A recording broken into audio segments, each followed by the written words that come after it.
What do you do when you're falling behind in your classes? Lots of students fall behind in their classes. It happens. Maybe you were sick. Your family went on vacation. You had a personal disaster in your life and you were set back, distracted for weeks or months at a time. It happens, but now you realized where you are, how far behind you are, and you're starting to freak out. How will I ever catch up? How will I make up 40 assignments? It's impossible! Don't give up. You're going to prioritize. Start with your current work. This week, what's due soonest? That stuff isn't late yet. You still have a chance to get it in on time. Focus on that. You don't want to fall behind in your current work while you're trying to make up the old work. You have to stop yourself from falling further and further behind. It's like stopping bleeding or stopping a sinking ship. Start there. They aren't late yet. Next, work on assignments that are really recent. Things that are part of the same unit that you're studying now. They're just maybe last week or the week before. Don't go back 2 or 3 units to things from the beginning of the school year that you're missing. That's not going to help you. You need to stay focused on understanding the things that your class is currently studying. Work on that until you're caught up on the assignments that are part of this unit. Once you're caught up on that, then you can go back to earlier assignments in earlier units to try to make up those assignments. Maybe you're making up the actual work of those assignments, or maybe you're just trying to understand what were the concepts that you're missing because you were not doing the assignments.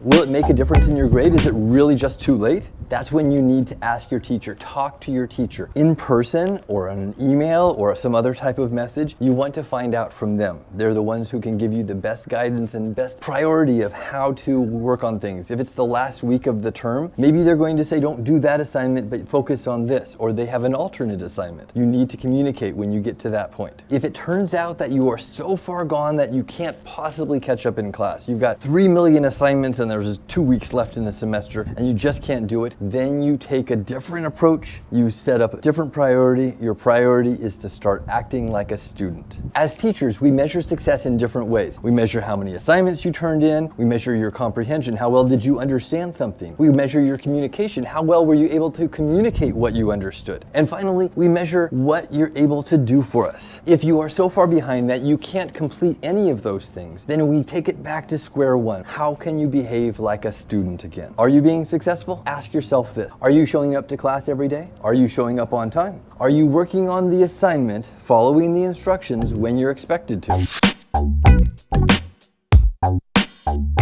That's it.